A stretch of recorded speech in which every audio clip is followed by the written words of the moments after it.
오늘 말씀 빌립보서 3장 우리 1절에서 3절입니다. 빌립보서 3장 1절에서 3절까지 말씀 함께 봉독합니다. 시작. 끝으로 나의 형제들아 주 안에서 기뻐하라. 너희에게 같은 말을 쓰는 것이 내게는 수고로움이 없고 너희에게는 안전하니라. 개들을 삼가고 행악하는 자들을 삼가고 몸을 상해하는 일을 삼가라. 하나님의 성령으로 봉사하며 그리스도 예수로 자랑하고 육체를 신뢰하지 아니하는 우리가 곧 할례파라. 아멘. 사도 바울이 빌립보 성도들에게 하고자 하는 주된 내용은 크게는 두 가지인 것 같아요. 첫 번째는 사도 바울이 감옥에서 너무나 힘들었을 때 빌립보 성도들의 연보로 너무나 감사함과 또 디도를 보내줘서 디도가 정말 혼신을 다해서 사도 바울을 섬기다가 죽을 것까지 그렇게 그런 암담한 현실까지 갔다가 하나님의 은혜로 또 이 디도가 회복이 되고, 그래서 지금 걱정하고 있는 이 빌립보 교회에게 우선은 연보에 대한 감사, 또 디도를 보내준 거에 감사, 그리고 이 디도가 지금 회복됐음을 좀 알려주고, 또 자신이 감옥에 갇힌 이유는 복음을 전하다이기 때문에 이 복음을 전하다 갇힌 이것이 우리의 복음을 위축시키는 것이 아니라 지금 하나님은 이 고난을 통하여 더 복음을 확장시키고 있음을 함께 기뻐하고 또 기뻐하자라고 하는 이야기를 하고 싶었던 것이 첫 번째요. 두 번째는 오늘 본문입니다. 바로 행악하게 하는 자들, 이단자들, 특별히 이 당시에는 유대주의적 율법주의자들이 교회를 파멸시키고 있었던 것에 대해서 사도 바울은 경각심을 갖고 지금 편지를 보내는 거예요. 즉 이단자들에 대해서 경고하고 그들을 경계하는 일을 지금 사도 바울은 하고 있는 겁니다. 그래서 3장 1절의 끝으로 나의 형제들아 주 안에서 기뻐하라. 너희에게 같은 말을 쓰는 것이 내게는 수고로움이 없고 너희에게는 안전하다. 그래서 여기서 너희에게 같은 말을 쓰는 것이 내게는 수고로움이 없다라고 말할 때, 그럼 이 말이 어떤 말이냐라고 하는 것은 논쟁이 좀 있어요. 항상 기뻐하는 것, 구원받은 자가 항상 기뻐하며 사는 것을 반복적으로 이야기하는 것은 나에게 수고로움이 없다라고 말하는 건지, 아니면 주 안에서 기뻐하라 같은 말을 쓰는 것, 이것은 그 밑에 나오는 이단자들을 경계하는 것, 그래서 항상 이단자들을 경계하는 것은 반복적으로 우리가 이야기하고 반복적으로 우리가 경각심을 갖는 것에 대해서 수고로움이 없는 것인지 이건 확실치가 않습니다. 그래서 많은 신학자들은 논쟁이 있는데 칼빈 같은 경우는 이단자들을 경계하는 말이다 라고 이야기를 합니다. 이유에 어쨌든 지금 사도 바울은 이제부터 이단자들에 대해서 경계하는 이야기를 하게 될 것입니다. 3장 2절에 그 이단자들은 개들을 삼가고 행악하는 자들을 삼가고 몸을 상해하는 자들이다, 이렇게 표현을 하고 있어요. 첫 번째는 개들을 삼가는 것, 두 번째는 행악하는 자들, 세 번째는 몸을 상해하는 자들이에요. 이거는 다 율법주의적 이단자들을 가리켜서 지칭하는 말입니다. 개들을 삼간다는 말은 그들은 땅에 돌아다니며 자신의 어떤 외식과 자신이 행했던 것들을 자랑하고 그렇게 하나님의 복음을 가리는 일을 하기 때문에 개들입니다. 그리고 행악하는 자들은 자기들은 선한 일을 하고 하나님의 율법을 지켜 그 율법대로 지금 행하고 있다라고 말을 하고 있지만 그들의 본성과 그들의 그 외식은 하나님이 보시기에 악이다라고 이야기하고 있는 거죠. 모든 이단자들은 다 자신들이 선을 행한다고 합니다. 자신들이 모든 것을 하나님의 뜻 가운데 행한다고 하지만 하나님이 보시기엔 본질적으로 악이다라고 선포하고 있는 거예요. 그리고 세 번째, 몸을 상해하는 자들은 특별히 할례파를 가리키는 겁니다. 이 율법주의 이단자들의 특징은 자신이 몸으로 행한 할례, 즉 우리는 유대인이야, 우리는 할례를 행한 유대인이다라고 하는 것을 지금 약간 비아냥거리고 있는 거예요. 사도 바울은 몸을 상해하는 거다. 너희가 그 의미가 없다. 너희가 육체적인 할례, 즉 포경수술이죠. 그 표피를, 남자 생식기 표피를 잘라서 나는 하나님의 백성이다 라고 말하는 것이 전혀 영적인 의미가 없다. 너희는 단순히 몸을 상해한 것뿐이다. 그렇다면 진짜 할례파는 누구냐? 진짜 할례 받은 것은 너희처럼 육체적인 할례를 받고 나는 할례당이다 라고 말하는 것이 진짜 할례가 아니라 바로 우리가 할례당이다. 그럼 우리는 누굽니까? 바로 3절입니다. 하나님의 성령으로 봉사하며 그리스도 예수로 자랑하고 육체를 신뢰하지 아니하는 우리가 곧 할례파다. 진짜 할례가 무엇인가를 바울은 이야기하고 있는 겁니다. 이 진짜 할례파는 성령으로 봉사하는 자여야 돼요. 성령으로 봉사하는 자며 예수로 자랑하는 거예요. 즉 내가 뭔가 행했습니다. 나는 뭔가 행한 자입니다. 내가 이만큼 이루었습니다. 하나님을 위해서 내가 얼마나 많은 일을 했는지 아십니까? 내가 이렇게 표피를 갈랐습니다. 즉 우리로 말하면 나는 세례교인입니다. 세례받았습니다. 라고 하는 그런 육적이고 외식적인 것이 진짜 할례파가 아니라는 얘기예요. 그렇다면 누가 진짜 할례당인가에 대해서 우리 로마서를 통해서 우리가 좀 같이 좀 상고해 보도록 하겠습니다. 로마서 2장 28절입니다. 로마서 2장 28절.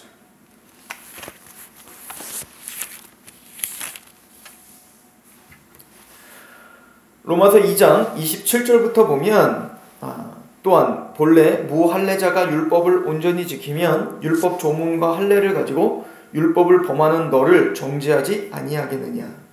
그러니까 나는 할례파다라고 하면서 하나님의 말씀을 어기고 있는 너희가 진짜 할례당이겠느냐라고 반문하고 있는 거죠. 그리고는 28절 29절 같이 읽어볼까요?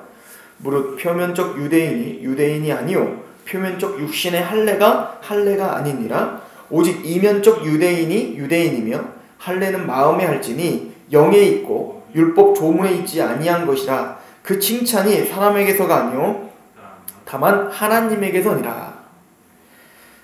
무릇 표면적 유대인이 유대인이 아니요 표면적 육신의 할례가 할례가 아니니라. 지금 육적인 이스라엘이 진짜 이스라엘이 아니라는 거예요. 표면적인 할례가 진짜 할례가 아니라는 거예요. 우리로는 우리 기독교인들에게는 이렇게 한번 적용해 볼 수 있을 것 같아요. 내가 기독교인입니다. 난 교회를 잘 다닙니다. 라고 하는 어떤 겉이 번지르르한 그 겉모습이 기독교인이 아니란 얘기겠죠. 내가 세례를 받았습니다. 라고 할 때 나는 육적인 세례를 받았으면 난 침례를 받았습니다. 라고 하는 육적인 세례가 진짜 세례가 아니란 얘기겠죠. 29절 오직 이면적 유대인이 유대인이며 할례는 마음에 할지니 영에 있고 율법 조문에 있지 아니한 것이라. 그 칭찬이 사람에게서가 아니요 다만 하나님에게서니라. 그 몸을 상해하는 자들의 특징은 왜 행악하는 자들이냐면 하나님의 율법을 지키고 있는 것 같지만 하나님의 율법을 지켜 그것을 통하여 내가 자랑하려고 하는 거예요. 그것을 통하여 내가 뭔가 하나님 앞에 인정받으려고 하는 그 죄악이 우리에겐 다 있다는 겁니다.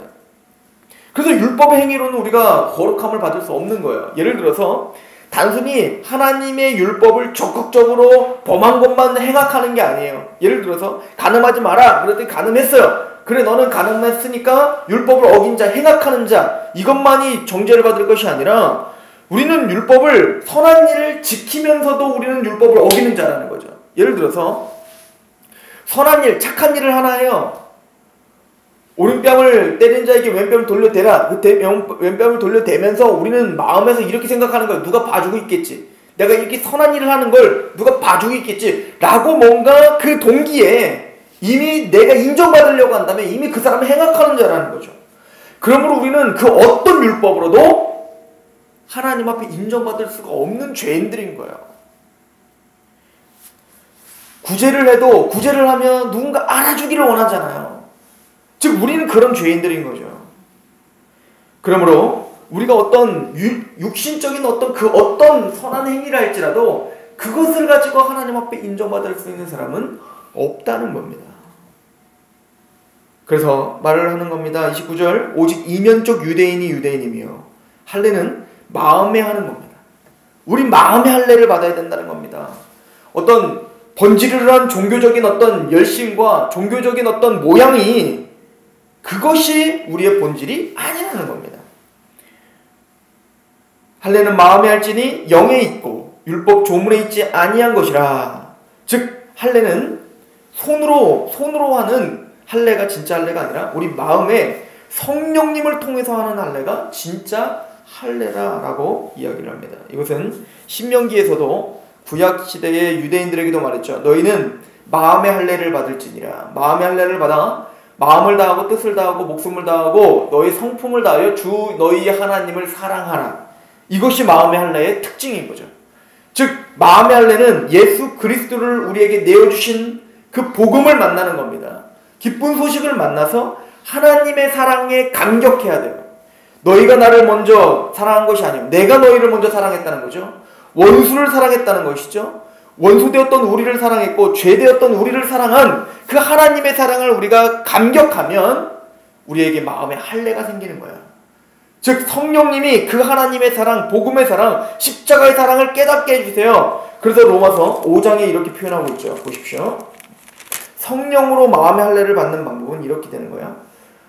로마서 5장 5절 소망이 우리를 부끄럽게 하지 아니함은 우리에게 주신 성령으로 말미암아 하나님의 사랑이 우리 마음에 부음되었음이니. 성령님으로 말미암아, 아까 영으로 마음의 할례를 받는다는데 성령님으로 말미암아 하나님의 사랑이 우리 마음에 부음받는 거야. 그게 성령님으로 말미암아 우리 마음에 거듭남, 즉 중생, 마음의 할례를 하고 계시는 거죠. 그럼 어떤 사랑을 부어주시죠? 6절 우리가 아직 연약할 때에 기약대로 그리스도께서 경건하지 않은 자를 위하여 죽으셨도다.